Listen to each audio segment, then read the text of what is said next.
Hey guys, welcome to another detachment here. So what I really want to talk about today was the new Demon engine of khorne and basically the new Chaos Knight as well. So kind of the big thing here is kind of like, are they justifiable? Now with that being said, we're going to go over the base knight first because I think that's going to, obviously be where more people first initial thoughts are. But at the same time, I think there's a lot of downfalls to that. So as you're going to get kind of familiar, you have the base two knights. You got the Paladin and the Aaron. Most of the times the Paladin is worth it because the double battle cannon is really hard. Again, really hard to justify over compared to the AP2 thermal cannon. So now with that being said, that's pretty basic. That's the whole where's it going to fit your army better. A lot of times, again, probably more worth it for the battle cannon. I still think there's a couple uses for the thermal cannon, not always. That's another debate on its own. We'll kind of keep that at that. So now with that being said, standard points. Everything's standard. Now, here's the joke.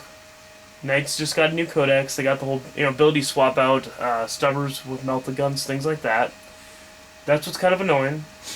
But there's a couple cool things we got that they don't. Now, as you're going to see, it might be a little blurry here because I'm trying to go on the camera to this, and you can see it's a little blurry. Now, you can obviously take the whole demon part. Now, again, I was thinking about it quite a bit before kind of posting this.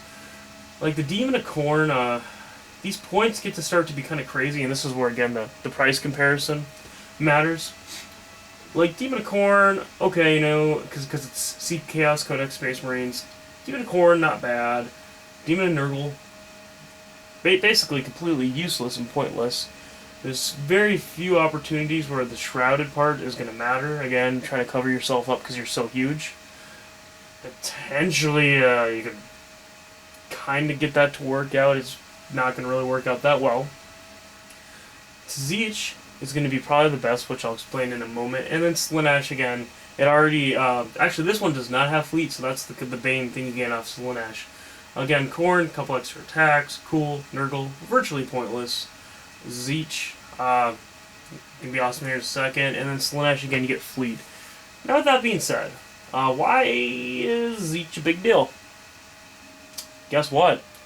You're turning it into a demon, so now it has a 5-up red ball also in combat, but again on all sides at all time. But you get to reroll ones. Doesn't sound like a big deal to begin with. But what if you Grimoire it? Because it is now a demon.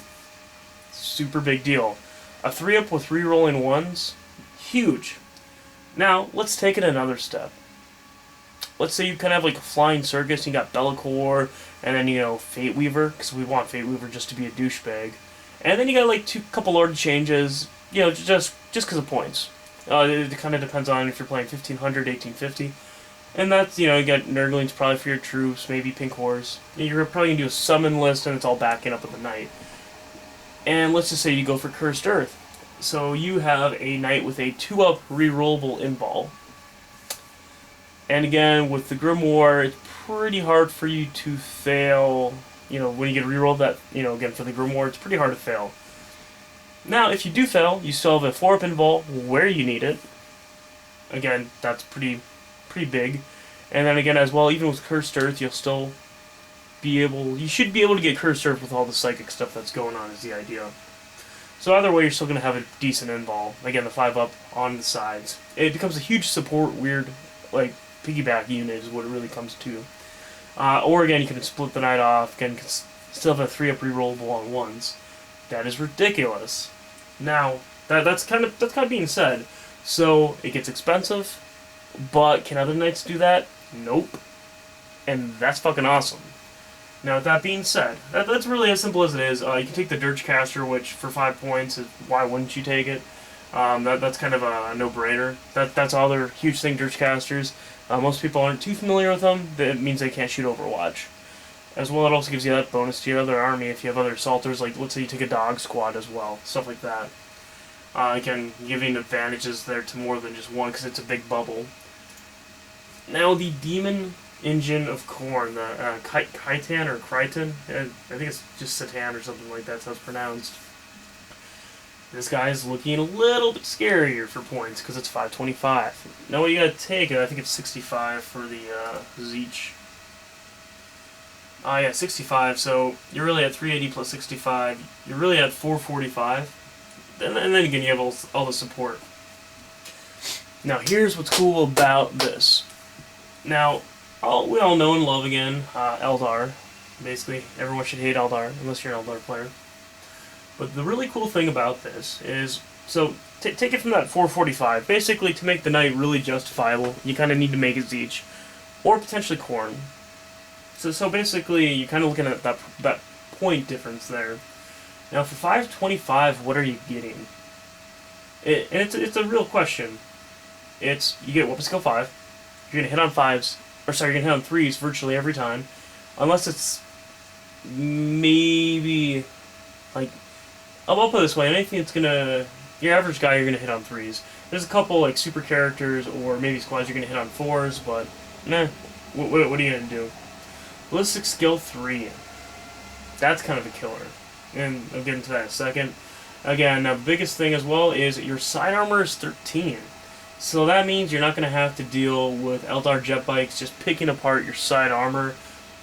Storm Talons, other vehicles, you can try to pick off your side armor because we all know 1313 is way cooler than 1312. And then again, rear being, again, not great. Now, the other biggest point is initiative 5. That means if you're going against other knights, you're going to be swapping the crap out of them, and you're going to win virtually every time. You're going to have to super miss, to do bad. Now, attacks, it has only one base attack. That's kind of a downer. But again, it has 6 health points. So basically, extra side armor, extra weapon skill, extra attack. Those are the main 3 things you're going to get. Now, what sounds really cool is the unstoppable slaughter rule, which it sounds cool in theory, but honestly, it's kind of awful. It is a strength 8 Gatling gun. It's all. If you've ever run the greater, what's it called? Jeez, it's a. Actually, I can't remember the name off the top of my head. It's the normal Lord of War for Khorne. It's like the 888 one, but it has that cannon. Now, here's what really sucks about that. It's plus skill 3. It's again heavy 8. You're gonna hit 4 times. You're probably gonna get 4 wounds. And just for that extra kind of convenience, you have Demon Forge. So maybe if you really need to wound something, like say you're shooting a Wraith Knight to death, you can pop Demon Forge to reroll the wound. So that's cool. But where it matters is the whole unstoppable slaughter. It sounds really good in theory, like really cool. But when it comes down to it, how many wounds are you going to really do to a squad that's going to allow you to advance to the next? And you think about that, it's very pointless when it comes to it. It's the unstoppable slaughter rule is basically why you just become a stubber. Just become a stubber.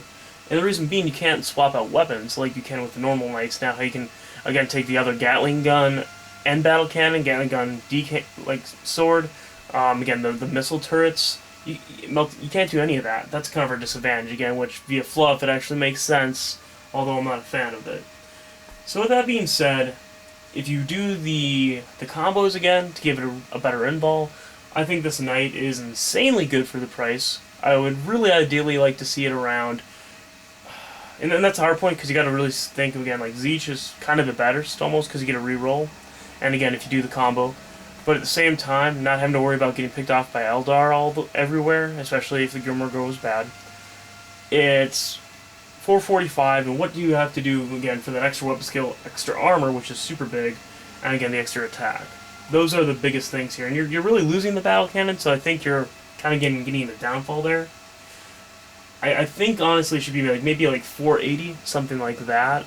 Maybe I would like to say 450 ideally, but everything that you're gaining, there is reasons to why I think it should be a little less, but not much. So that kind of brings up to the whole part here. Otherwise, again, it will not die, which is cool. It does have fleet, so again, you're getting the advantages of Slaanesh, except the +3 movement for to your run. Actually, that would not be because it's Chaos Code Space Marine. Sorry, scratch that. But you get the fleet, and it will not die. Crusader, kind of big deal. Again, Demon Forge, Demon. Again, nothing special there. Now again, when you compare it to things like the Brass Scorpion, via initiative, oh jeez, it falls over there. Oh, come on. But, yeah. Yeah, so anyways, whatever. I'm not gonna try to balance this thing again. Its leg is having some issues. But anyways, comes down to it, I think it's gonna be really cool overall, especially with the combos. I suggest giving it a try. It's only, I think it needs to be a little cheaper, like $4.80. So, and again, it's because it loses that cannon ability, it loses a couple of the actual really nice advantages. Again, pros and cons to both knights, although we don't get the new weapons the knights have, which really sucks. I do think there's a couple pros to these knights. Again, it's because of the combos, it's because of demon shenanigans, but when it comes down to it, it is shenanigans. And that is kind of how everything becomes better than not. It's the extra factors that make it good. It's not the unit itself. Again, it's kind of the 101 of Warhammer. How do you make something better? Yeah, that's really about all you can go on about it. Thanks for watching. If you have any good criticism, feel free. But unfortunately, like, there's really not much more to it than that, I think. So,